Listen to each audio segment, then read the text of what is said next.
Bom dia, pessoal. Tudo bem? Feliz 2025 a todos, né? Você está aqui no canal Conexões e Crenças.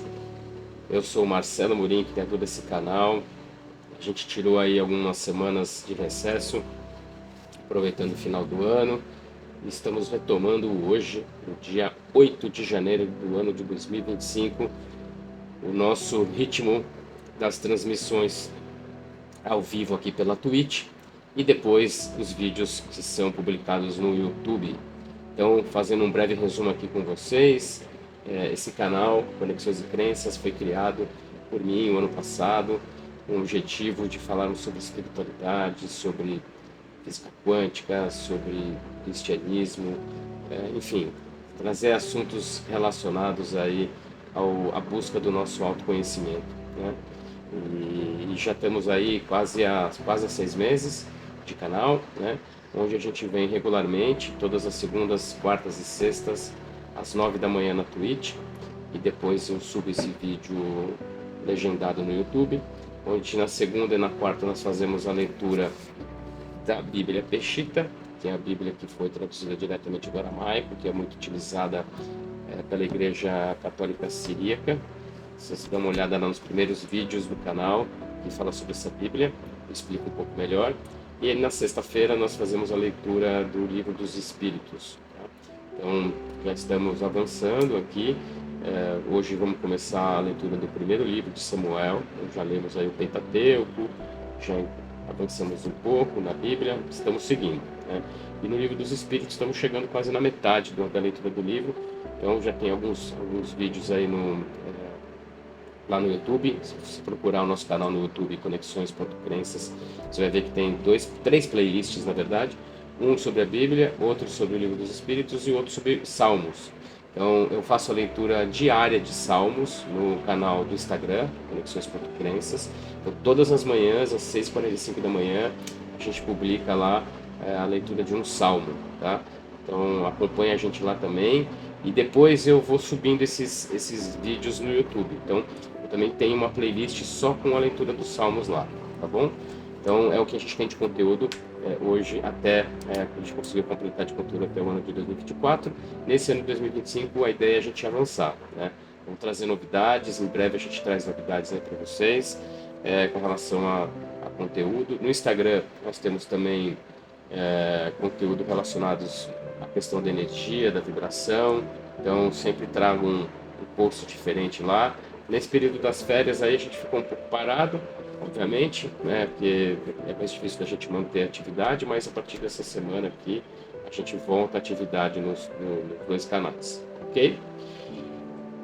Além disso, eu queria falar também sobre a Clima Digital. A Clima Digital é nosso parceiro nesse projeto, então o canal foi criado por mim em parceria com eles, obviamente, né? Então eles são responsáveis aí pelo nosso blog, tem o blog também, então procura lá no www.conexõesecrenças.com.br, dá uma olhada lá. No Instagram, se você procurar no Instagram, lá na bio tem o link para o site, para o blog, para tudo. Tá? Inclusive tem alguns e-books lá que você pode baixar com um resumo ilustrado do Pentateuco. Tá? Então cada livro do Pentateuco está lá. Se você tiver dificuldade de achar, me manda uma mensagem que eu passo as informações, passo as indicações para vocês, tá bom? Então, a Clima Digital é nosso parceiro, criaram nosso site, nosso blog, ajuda a gente criaram também os e-books, ajuda a gente na contabilização, nas informações, no conteúdo, enfim, é nosso parceiro aí, nosso braço direito e esquerdo, no backstage, nesse projeto Conexões e Crenças, tá bom? Então, se vocês quiserem saber um pouco mais sobre a Clima Digital, procura no Instagram, @Clima Digital, ou no site deles, www.climadigital.com.br. Vocês vão encontrar informações, faça contato, que é um parceiro realmente ponta firme para um projeto digital que porventura você tenha engavetado. 2025, ano novo, está na hora de desengavetar, botar os projetos para rodar, né? Então aproveita a oportunidade. É isso aí, pessoal. Então vamos começar os trabalhos do ano, né? Vamos começar os trabalhos do ano. Deixa eu ver se tem alguma mensagem. Começar o trabalho do ano. A gente vai começar hoje a leitura do livro de Samuel, da Bíblia Peshitta. Vocês já sabem, quem acompanha a gente já sabe que a gente vai lendo e vai comentando, né? E vamos avançando aí, mais ou menos até umas 10 horas, mais ou menos a gente vai seguindo, tá bom? O compromisso é sempre das 9 às 10 horas, às vezes um pouco mais, às vezes um pouco menos, mas um pouco menos, né? Hoje a gente acabou atrasando um pouquinho porque tive um problema técnico aqui no início, mas vamos nessa, vamos avançar, tá bom? Como vocês sabem, para quem está chegando agora não sabe, né? A Bíblia Peshitta, todo início de capítulo, ela traz aqui um breve resumo sobre o livro que a gente vai ler, tá? Então, aqui, ó, ela fala sobre um breve resumo sobre o livro, tá bom? E aí a gente vai começar com essa leitura aqui, depois a gente entra no livro propriamente dito.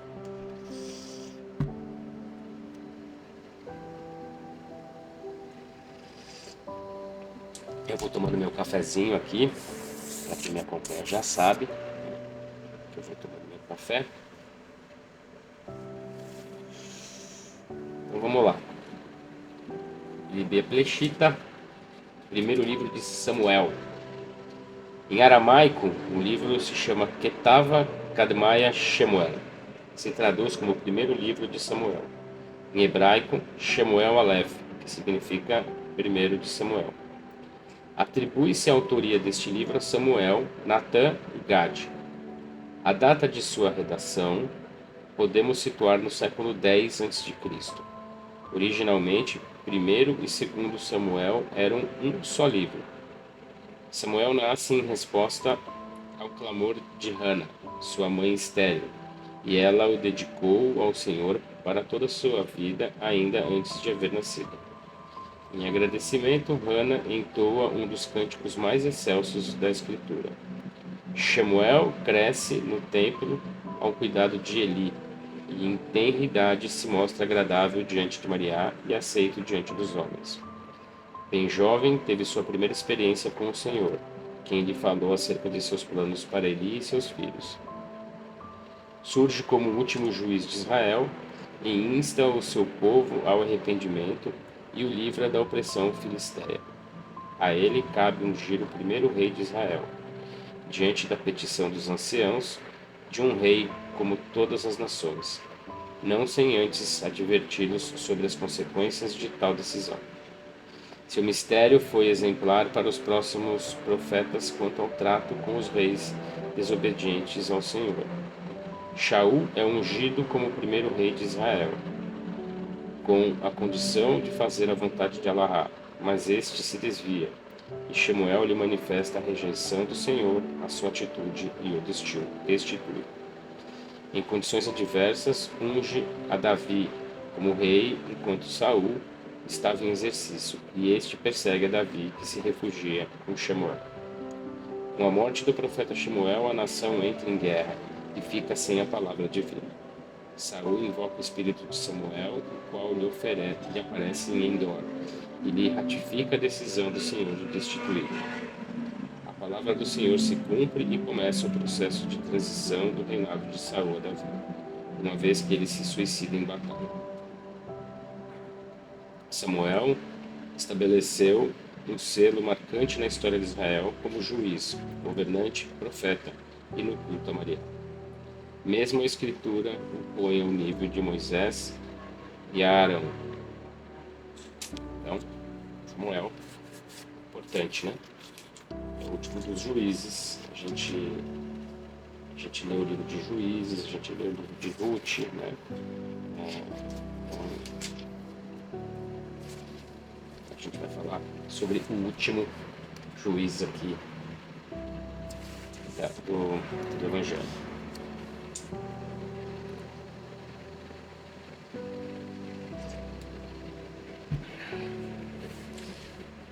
Hana pede um filho a Maria.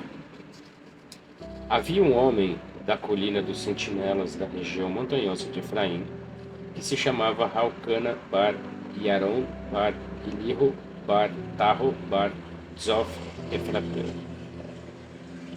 Ele tinha duas mulheres, uma se chamava Hana e a outra se chamava Pana. Pana tinha filhos, mas Hana não tinha filhos. Está na hora de a gente dar uma olhada naquele da nossa Bíblia. Vai ver? Ramatim Sofim, que é o que ele fala aqui.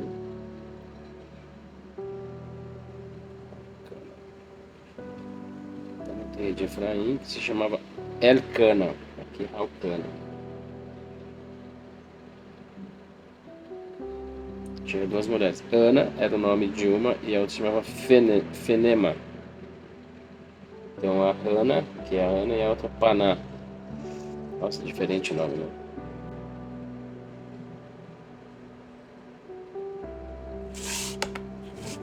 Tinha aqui. Eu sempre gosto de dar uma consultada quando precisa.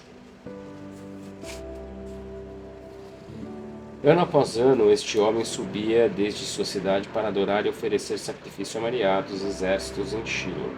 Ali estavam os dois filhos de Eli, Hofni e Pinches, sacerdotes de Maria. E quando chegava o dia em que Raucana oferecia sacrifícios, dava porções a Pana, sua mulher e seus filhos e suas filhas. Mas para Ana, lhe dava uma porção dupla, porque ele amava a Ana e apesar de que Maria cerrara o seu ventre. E sua rival constantemente a provocava com o objetivo de chateá-la, porque Maria cerrara seu ventre. Assim, Pana a tratava cada ano quando subia à casa de Maria. Assim a provocava e Ana chorava e não provava alimento. Por isso, Raucana, seu marido, lhe disse: Ana, por que tu choras? Por que não comes? E por que está aflito o teu coração? Acaso eu sou melhor para ti do que 10 filhos? Depois de haver comido e bebido em Shilo, Ana se levantou. E o sacerdote Eli estava sentado em uma cadeira, junto a um pilar da porta do templo de Maria. Enquanto ela estava com a alma amargurada, orando diante de Maria e chorando muito. Então ela fez um voto e disse: Ó Maria dos exércitos, se tens em conta a aflição da tua serva, e se tu te recordares de mim e não te esqueces da tua serva, e concedes para a tua serva a descendência de varão, eu o dedicarei a Maria todos os dias da sua vida, e a navalha não passará sobre sua cabeça. Sucedeu que, como ela orava de forma prolongada diante de Maria, Eli observava sua boca, porque Ana falava só em seu coração, e os seus lábios se moviam, mas não se escutava sua voz. Por isso Eli pesou que ela estivesse embriagada. Então Eli lhe disse: Até quando tu estarás embriagada? Guarda o teu vinho de ti. Ana respondeu dizendo: Não, senhor meu, eu sou uma mulher angustiada. Não bebi vinho nem licor, somente derramo minha alma diante de Maria. Não consideres a tua serva uma mulher pecadora. É pela intensidade de minha dor e do quanto fui aborrecida que falei até agora. Então respondeu Eli dizendo: Vá em paz, e que o Alahá de Israel te conceda a petição que fizeste. E ela disse: Que a tua serva encontre graça aos teus olhos. Depois a mulher se foi pelo seu caminho e seu semblante já não estava triste. Então ela tinha essa amargura aí por não ter um filho, né? Nascimento de Shemuel em resposta à oração de Hana. E levantaram-se de madrugada para adorar diante de Maria. Depois voltaram e chegaram à sua casa em Ranta. Então Raucana se deitou com Hana, sua mulher, e Maria se lembrou dela. Sucedeu que Hana concebeu e a seu devido tempo deu à luz um filho, e lhe pôs por nome Shemuel, porque o pedira a Maria. Aqui, ó, Shemuel, em aramaico e hebraico, pode ser traduzido com o nome de Alahá, de Shem, que significa o nome, e El, referência genérica à divindade nas línguas semíticas.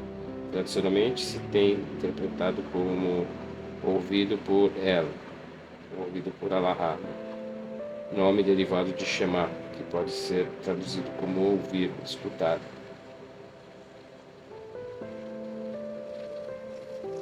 Ouvido por Deus, né? Dedicação de Shemuel a Maria.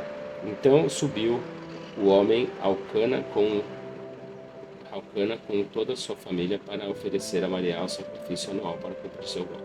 Contudo, Ana não subiu porque dissera a seu marido: subirei tão logo seja desmamado o menino.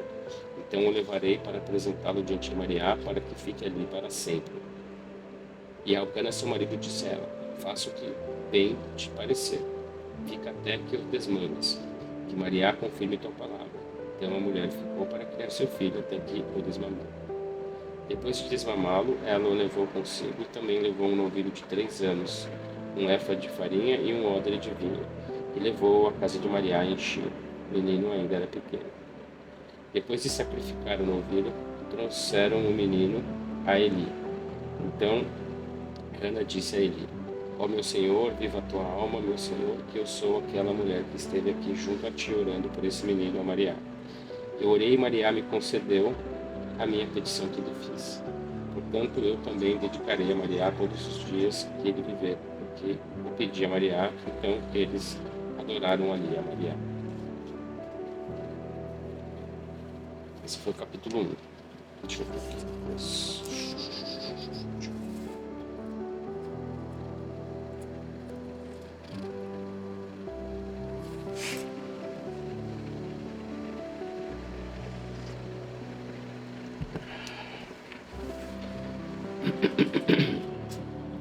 Capítulo 2. Cântico de Hana. Então Hana orou, dizendo: meu coração se fortalece em Maria, e se exaltou o meu poder. Minha boca se abre contra os meus inimigos, porque tu me causas regozijo com tua salvação. Não há quem seja santo como Maria, porque não há outro fora de ti. Não há outro tão poderoso como o nosso Alá. Não falais com tanta arrogância, nem vossa boca profira calúnia, porque Maria é quem conhece, e os ardis não se estabelecem diante dele. Os arcos dos poderosos serão quebrados, mas os fracos foram fortalecidos com poder. Os que estão saciados foram recompensados com alimento, mas os que estavam famintos lhe sobra. A estéril deu à luz e se sentiu satisfeita, e a que tinha muitos filhos ficou desolada. Maria faz morrer e faz viver. Ele faz descer ao Sheol e faz subir. Maria faz empobrecer e faz enriquecer. Ele humilha e também exalta. Ele levanta do pó o pobre e o necessitado exalta desde o monturo, para fazer que se sente com os príncipes que possuem o trono de glória. Maria cobre as profundezas da terra e assentou sobre elas o mundo. Ele protegerá os pés dos seus santos, mas os ímpios serão silenciados nas trevas, pois o poderoso não triunfará por seu próprio poder. Maria quebrará os que se rebelem contra ele, trovejará no céu contra eles. Maria julgará os confins da terra, dará fortaleza ao seu rei e exaltará o poder do seu ungido. Depois Elcana se foi à sua casa em Anta, ele e sua esposa Hana. E o menino Shemuel ministrava diante de Maria, diante do sacerdote Eli. Os filhos de Eli eram filhos de pecado, não conheciam Maria. Eles fizeram para si garfos de 3 dentes, e quando cada homem ia apresentar sacrifício, tomavam do povo o que pertencia aos sacerdotes. Então vinha o assistente do sacerdote quando a carne estava cozendo com um garfo de 3 dentes em sua mão, e enfiava-o na panela, na caçarola, no caldeirão ou na caldeira. E tudo quanto o garfo tirava, o sacerdote tomava para si. Deste modo procediam em Shilo com todo o Israel quando iam ali. Do mesmo modo, antes de queimar os sacrifícios, vinha o assistente do sacerdote e ordenava ao que sacrificava: entrega ao sacerdote carne para assar, porque eu não aceitarei de ti carne cozida senão crua. E se o homem lhe respondia: certamente devo oferecer sacrifício hoje, depois toma tanto quanto desejares. Ele lhe dizia: não, mas entrega-me agora mesmo, porque do contrário, por força a tomarei. O pecado dos jovens era muito grande diante de Maria, pois estes homens provocavam a ira de Maria. Enquanto isso, o jovem Shemuel ministrava na presença de Maria, vestido com um éfode de linho. Sua mãe lhe fazia um manto pequeno e o levava a cada ano quando subia com seu esposo para oferecer os sacrifícios que prometeram. Então Eli bendizia Raucana e a sua mulher, dizendo: Maria te dê descendência desta mulher no lugar do que ela havia pedido, e que dedicou a Maria, depois retornava para sua casa. Depois Maria visitou a Hana com seu favor, e ela concebeu e deu à luz 3 filhos e 2 filhas. E o menino Samuel crescia diante de Maria. Eli era de idade avançada e ouviu tudo quanto seus filhos faziam a todo Israel, e que desonravam as mulheres que iam orar no tabernáculo temporário. Por isso disse a eles: Por que fazeis coisas como essas? Pois eu ouvi a vossa má fama da parte de todo este povo. Não, meus filhos, porque não é boa esta fama, pois eu ouvi que vós desvias o povo de Maria. Se um homem peca contra outro homem, poderá suplicar diante de Maria. Mas se um homem pecar contra Maria, diante de quem poderá fazer súplicas? Contudo, eles não prestaram atenção à voz de seu pai, porque Maria queria que morresse. E o jovem Samuel prosseguia crescendo muito e era agradável diante de Maria e também diante dos homens. Então um homem de Maria veio a Eli e disse a ele: Assim diz Maria: Eu me manifestei abertamente à casa de teu pai quando estava no Egito, na casa de Faraó. Eu o escolhi para mim dentre todas as tribos de Israel, para que fosse sacerdote, para que subisse a meu altar e queimar incenso em minha presença e carregar o éfode. Também eu dei à casa de teu pai todas as ofertas dos filhos de Israel.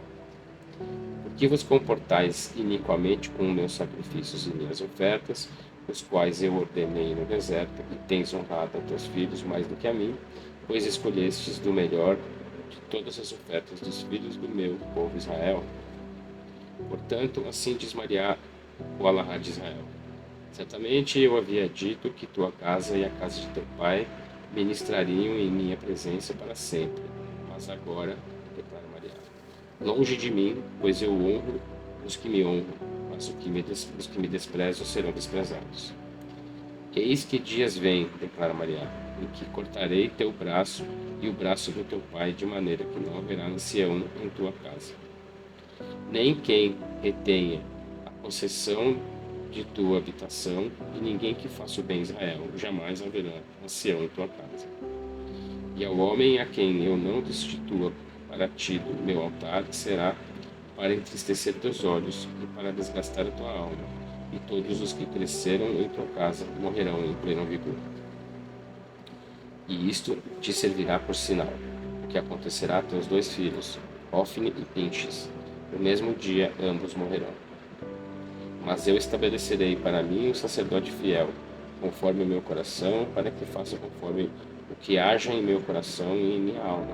E eu edificarei para ele uma casa firme, e o meu ungido caminhará todos os dias em minha presença.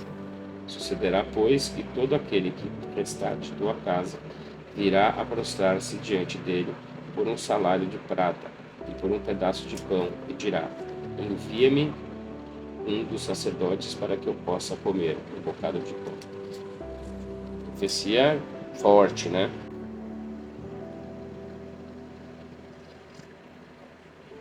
Capítulo 3. Maria chama a Samuel. O jovem Samuel ministrava a Maria na presença do sacerdote Eli.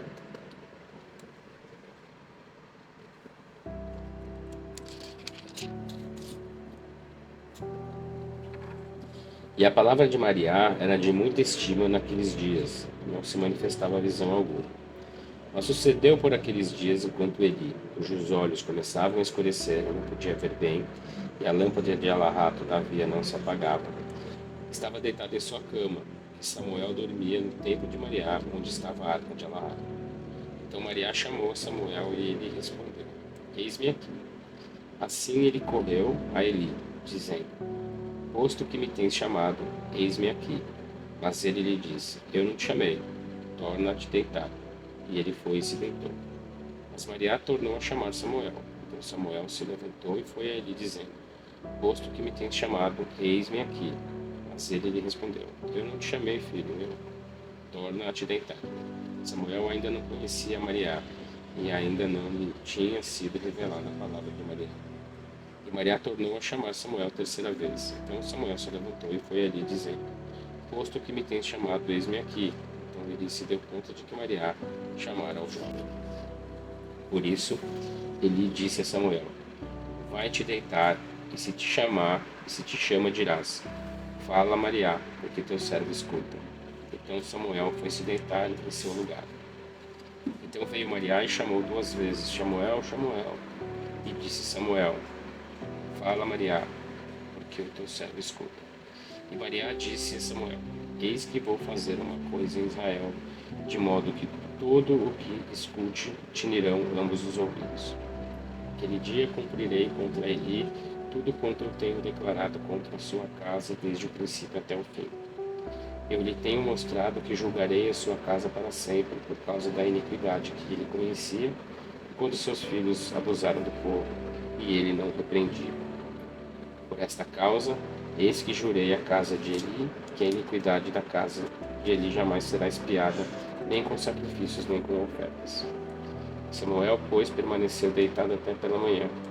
Depois abriu a porta da casa de Maria, porém Samuel tinha medo de lhe dar a conhecer a Eli a visão. Mas Eli chamou a Samuel, dizendo: Samuel, meu filho. E ele lhe respondeu: Eis-me aqui. Então ele lhe disse: Qual é o que Maria te falou? Não tenha medo de mim, assim te faça Alahá, ainda te acrescente, se me esconderes algo de tudo que Maria te tenha dito. Então Samuel lhe deu a conhecer todas as coisas sem lhe esconder nada. E ele disse: Ele é Maria, que faça tudo o que lhe pareça bem. Então Samuel compreendeu que Maria estava com ele, e não caiu por terra nenhuma de suas palavras. E todo Israel, desde Dan até Beersheba, sabia que Samuel havia sido confirmado como profeta de Alá. E Maria continuou a se manifestar em Shilo, mediante suas palavras, e a palavra de Samuel chegava a todo Israel. Foi designado, né?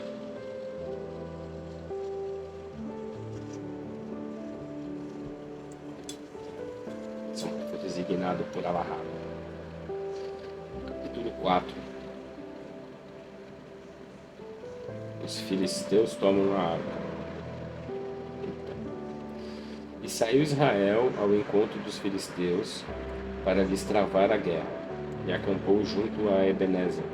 E os filisteus acamparam em Afac.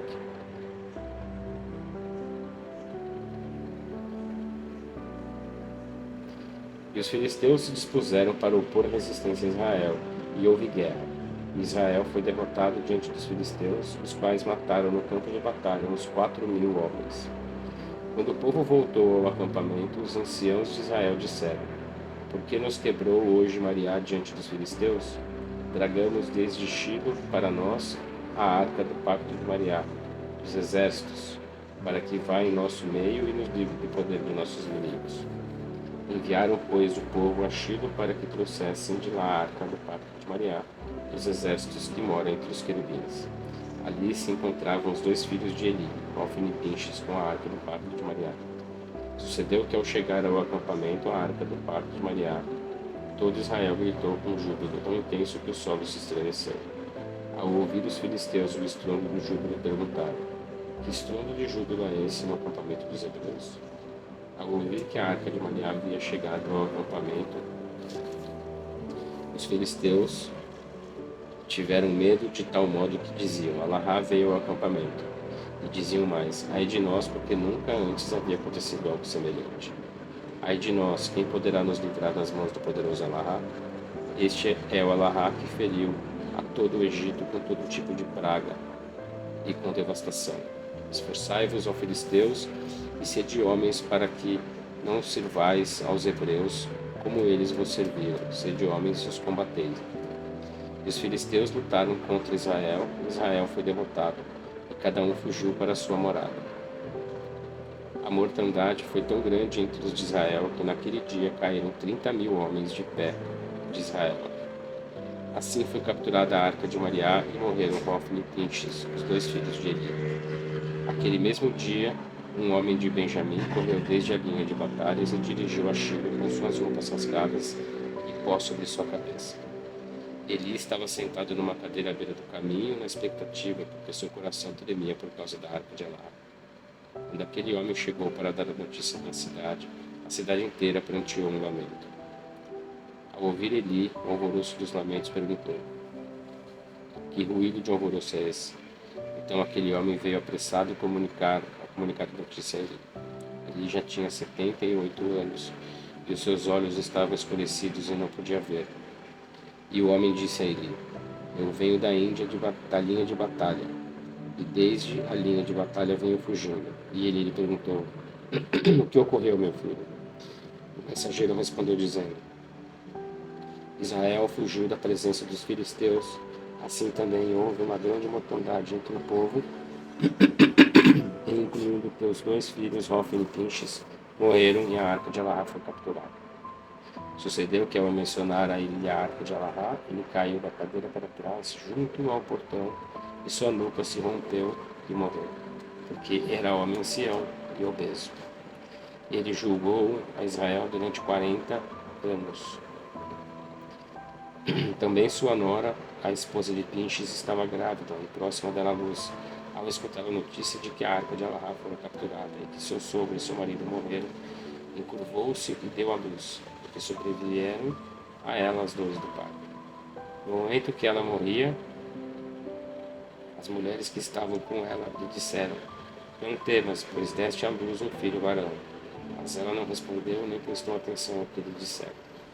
E pôs por nome ao menino Iocavar e disse: Apartou-se a glória de Israel, porque havia sido capturada a arca de Elá, e pelo que sucedeu a seu sogro e a seu marido. E ela disse: Aparta-se a glória de Israel, por ter sido capturada a arca do Elá de Israel.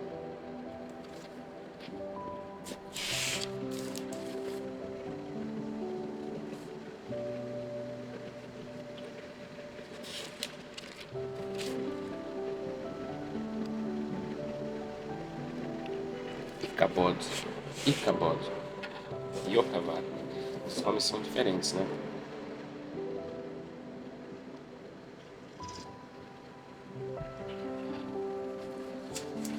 Capítulo 5.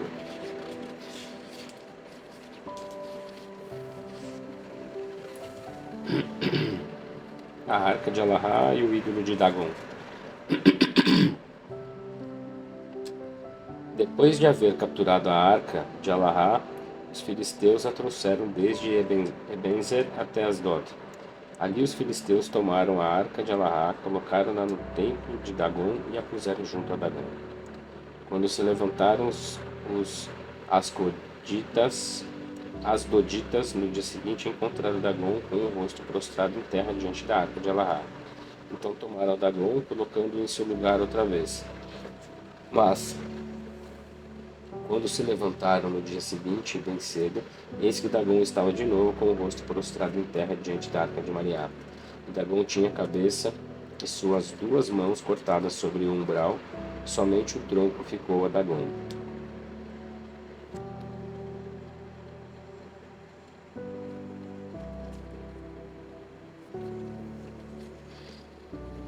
Por isso, até agora, nenhum dos sacerdotes de Dagon que entram pisam no umbral de Dagon em Asdod.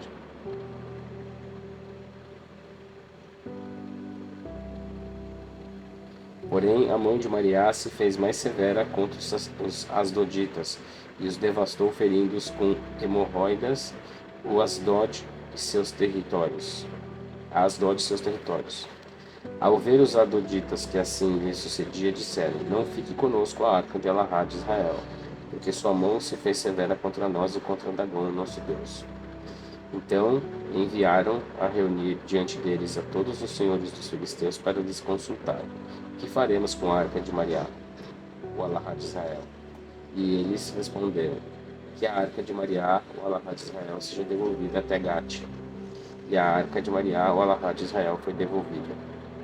E depois que a devolveram, aconteceu que a mão de Mariá provocou na cidade uma aflição muito grande, e feriu os homens da cidade, desde o menor até o maior, de modo que foram cobertos por hemorroidas. Então enviaram a arca de Elá a Ecrom, e os ecronitas exclamaram, dizendo: Trouxestes para nós a arca de Allah de Israel para nos matarem, nós e nosso povo. Então enviaram a reunir a todos os homens dos filisteus para lhes dizer: enviai a arca de Allah de Israel, que seja devolvida para seu lugar, para que não nos mate, nós e o nosso povo, pois havia pânico de morte em toda a cidade, e a mão de Allah se havia feito mais severa ali. E os homens que não morreram foram feridos com hemorroidas, e o clamor da cidade subiu até o céu. A arca é devolvida a Israel. Sucedeu que a arca de Maria esteve no campo dos filisteus 7 meses. Então os filisteus convocaram aos sacerdotes e aos senhores para lhes consultar: que faremos com a arca de Maria? Façam-nos saber como a podemos enviar ao seu lugar. E eles responderam: se vós enviardes a arca de Maria ao Allah de Israel, não a enviareis vazia, porém certamente deverão trazer oferendas diante dela. Então serão curados e entendereis por que a mão de Maria não se aparta de vós. Então eles perguntaram: que oferendas devemos trazer a ela? E eles responderam: segundo o número dos senhores dos filisteus, 5 hemorroidas de ouro e 5 ratos de ouro, porque uma mesma praga há para vós e para vossos príncipes. Fazei, pois, figuras das vossas hemorroidas e figuras dos vossos ratos, os quais arrasam com a terra, e rendai glória a Allah de Israel. Talvez ele avive o peso de sua mão sobre vós, de vosso Deus e de vossa terra. Não endurecereis o vosso coração, como endureceram os egípcios e o faraó, quando zombaram deles, ao não os deixar ir. Agora, pois, carregai e preparai uma carroça nova e 2 vacas que dão de mamar, as quais não se colocou sobre elas o jugo. Amarrai as vacas à carroça e fazei voltar ao curral a seus bezerros em direção contrária a elas. Depois, carregai a arca de Maria e a colocai sobre a carroça. Poreis também os objetos de ouro que trazem a ela como oferta, e poreis em um cesto ao seu lado e a deixareis ir. Depois observai: se irão pelo caminho da fronteira que sobe até Bet-Shemesh, então é Maria quem nos tem causado este tão grande mal. Porém, caso não, então nós saberemos que não foi a sua mão a que nos tocou, mas que nos ocorreu por acaso. E os homens fizeram assim, tomaram as 2 vacas que estavam dando de mamar e as amarraram à carroça e prenderam seus bezerros no curral. Depois colocaram a arca de Allah na carroça e também o cesto, os ratos de ouro e as figuras das suas hemorroidas. Então as vacas foram enviadas pelo caminho que está junto à fronteira com Bet-Shemesh, e se foram pelo caminho bramando, enquanto iam sem se desviar para a direita ou à esquerda. E os senhores dos filisteus se seguiram até a fronteira de Bet-Shemesh.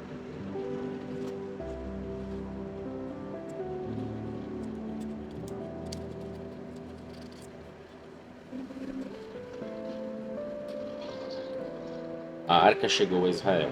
Os homens da cidade de Bet-Shemesh secavam o trigo no vale. Ao levantar a vista, viram a arca e se regozijaram quando a viram.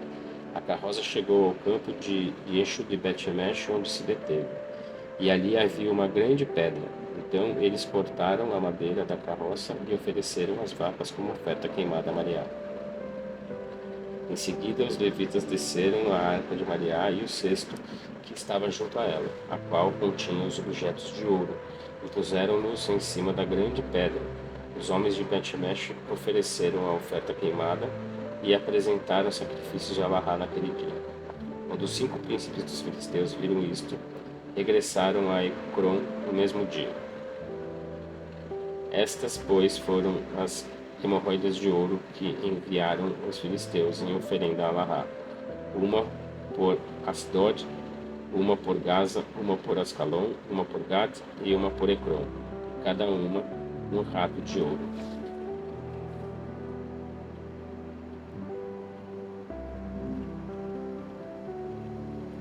Interessante que aqui no livro, na Bíblia Peshitta, ele fala de hemorroidas, né?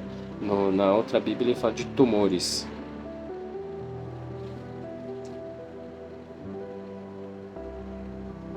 segundo o número de cada cidade dos filisteus, dos 5 senhores, desde as cidades fortificadas até a aldeia dos Perizeus e até a grande Abal, e colocaram a arca de Mariá no campo de Eixo de Bet-Shemesh até hoje. Mas Mariá feriu os homens de Bet-Shemesh por ter adorado a arca de Mariá. Mariá feriu a 5.070 homens do povo, e o povo se lamentou, porque Mariá havia ferido o povo com uma grande praga. Então disseram os homens de Bet-Shemesh: quem poderia permanecer na presença de Mariá, e sua garra santa? Quem haverá de subir por nós a arca? Então enviaram mensageiros aos habitantes de Coriat-Narim, dizendo: os filisteus devolveram a arca de Mariá. Desçam, façam-na subir a vós. Capítulo 7. Então vieram homens de Coriat-Narim e fizeram subir a arca de Mariá e a trouxeram à casa de Avinadav, a qual está na colina, e ele consagrou a Eleazar seu filho para que guardasse a arca de Mariá. E sucedeu que desde o dia em que a arca ficou em Coriat-Narim, passou muito tempo, cerca de 20 anos, e toda a casa de Israel ansiava por Mariá. Então Samuel disse a toda a casa de Israel: se vos converterdes a Mariá com todo o vosso coração, tirai dentre vós os deuses estrangeiros e a Astarote. Preparai vosso coração para Mariá, e só a ele rendei culto, e ele vos livrará da mão dos filisteus. Diante disto, os filhos de Israel tiraram a Baal e a Astarote e renderam culto a Mariá somente. Depois Samuel disse: que todo Israel se reúna em Matspia, e eu orarei por vós a Mariá. E eles se reuniram em Matspia, e tiraram água, derramaram-na diante de Mariá, e jejuaram aquele dia, e disseram: por que pecamos contra Mariá? E Samuel julgou os filhos de Israel em Matspia. Ao ouvir os filisteus que os filhos de Israel se haviam reunido em Matspia, os senhores dos filisteus subiram contra Israel, e quando os filhos de Israel perceberam, temeram diante dos filisteus. Então os filhos de Israel disseram a Samuel: não deixe de orar por nós diante de Mariá, nosso Avará, para que ele nos resgate da mão dos filisteus. Então Samuel tomou um cordeiro que ainda mamava e o ofereceu como oferta queimada completa a Mariá. E orou Samuel a Mariá pelos filhos de Israel, e Mariá lhe respondeu. Sucedeu, pois, que ao estar Samuel oferecendo a oferta queimada, os filisteus chegaram para lutar contra Israel. Naquele dia Mariá trovejou com grande estrondo contra os filisteus, e os confundiu, e eles foram derrotados diante de Israel. Depois os homens de Israel saíram de Matspia, perseguiram os filisteus e os mataram à espada, além de Bet-Car. Vitória de Israel. Então Samuel tomou uma pedra e a colocou entre Matspia e Bet-Car e chamou seu nome Ebenezer, e disse: até aqui nos ajudou Mariá. E os filisteus foram derrotados e não mais foram o território de Israel, pois a mão de Mariá esteve contra os filisteus todos os dias de Samuel. As cidades que os filisteus tinham tomado a Israel foram integradas a Israel, desde Ecrom até Gat, com seus territórios, e Mariá livrou Israel da mão dos filisteus, e houve paz entre Israel e os amorreus. Samuel julgou os filhos de Israel todos os dias da sua vida, e ano após ano ia e percorria Betuel, Galgala e Matspia, e julgou a Israel em todos esses lugares. Depois regressava a Ranta, porque ali estava a sua casa, e ali julgava Israel, e edificou ali um altar a Mariá. Vou encerrar minha leitura hoje aqui, porque aí a partir do capítulo 8 já vem um novo tema, um novo assunto. Fala sobre o povo de Israel pede um erro. É isso, pessoal. Hoje encerramos aqui. Na segunda-feira voltamos com a leitura do livro de Samuel. E na sexta-feira a gente retoma a leitura do livro dos Espíritos. Ok? Então, agradeço a todos que estiveram conosco aí até agora, que estão nos acompanhando também no YouTube. Ajudem, por favor, a divulgar o canal, compartilhem com as pessoas que vocês gostam, com quem tem interesse no assunto. Deixe seu comentário, sua sugestão, é sempre muito bem-vindo. E nos sigam aí tanto no YouTube, se você está aqui no YouTube, clica aí no joinha, clica estrelinha, no sininho para te avisar quando tiver novos vídeos, compartilha, divulga e também nos siga lá no Instagram, ajudando na divulgação, compartilhando e trazendo sugestões também, comentários, sempre muito bem-vindos. Desejo a todos aí uma excelente quarta-feira. Vamos em frente aí nesse 2025, que será um ano iluminado. Depende de cada um de nós fazer com que esse ano seja um ano iluminado, mantendo a nossa vibração, nossa frequência elevada, certo? E vamos em frente, vamos junto. Um grande abraço, até sexta-feira. Valeu!